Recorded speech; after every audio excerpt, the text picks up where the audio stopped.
प्रातः स्मरणीय वीर शिरोमणि महाराणा प्रताप जी के श्री चरणों में प्रणाम करते हुए सम्मानीय मंच को सादर प्रणाम। प्रांगण में उपस्थित हमसे उम्र में जो भी बड़े हैं सादर प्रणाम, छोटों को राम राम। जैसा कि हम सभी जानते हैं कि दुनिया में बरगद का जो वृक्ष है सबसे विशाल होता है, ठीक इसी प्रकार से संगठन का जो मूल है उसकी जड़ें बरगद के पेड़ की तरह जितनी गहराई तक जाएंगी उतना ही मजबूत संगठन दिन प्रतिदिन होता चला जाएगा। हमारा ध्यान इस ओर होना चाहिए कि ये सारी जो प्रक्रियाएं हैं शारीरिक सौष्ठव की, वो अन्न से बनती है। जैसा हम अन्न खाते हैं वैसा हमारा रस बनता है शरीर में, रस के बाद रक्त बनता है, रक्त के बाद मोजस बनता है, फिर मांस, अस्थि और मज्जा। यदि हमारा आहार और विहार ठीक है तो हमारा शारीरिक सौष्ठव बहुत अच्छा होगा, और जब शारीरिक सौष्ठव अच्छा होगा तभी हम महाराणा प्रताप की भांति मुगलों को जो सबक सिखाया था उस समय संपूर्ण भारतवर्ष में महाराणा प्रताप ही एकमात्र ऐसे वीर शिरोमणि थे जिन्होंने कभी भी मुगलों के समक्ष नहीं झुके।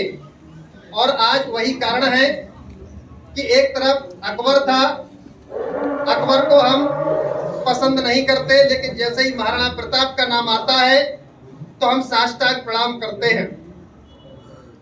संगठन के लिए हमें समर्पण की आवश्यकता होती है, हमें विश्वास की आवश्यकता होती है। और श्रद्धेय अशोक सिंह भदौरिया जी, जैसा कि हम सभी जानते ही हैं कि पुलिस सेवा में रहते हुए उन्होंने प्रशासनिक सेवा में विशेषतः दस्यु प्रथा को खत्म करने के लिए जो ऊर्जावान कार्य किया, उनके नेतृत्व में हम खड़े हुए हैं। क्योंकि श्री राष्ट्रीय क्षत्रिय महासभा अखंड भारत का जो उद्देश्य है वो केवल इतना सा है कि हमें जो दायित्व दिया जा रहा है उस दायित्वों का निर्वहन हम अपने पूरे समर्पण भाव से करें।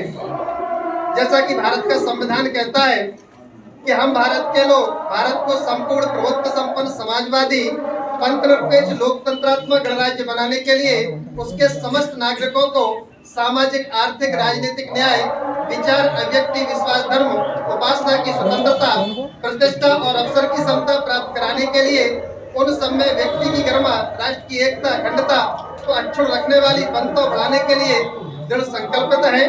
समाज की एक पहल है, श्री राष्ट्रीय क्षत्रिय महासभा की एक पहल है। हमारा सभी युवाओं से केवल इतना सा एक निवेदन है कि हमारा अन्न, आहार, विहार अच्छा हो, हमारा जो दायित्व है उस दायित्व का निर्वहन हम ठीक से करें, अपने ज्ञान को बढ़ाते चलें और क्षत्रिय समाज के सानिध्य में जो नेतृत्व हमें जो जिम्मेदारी दे रहा है उसको सकारात्मक रूप से लेते चलें। जय हिंद, वंदे मातरम।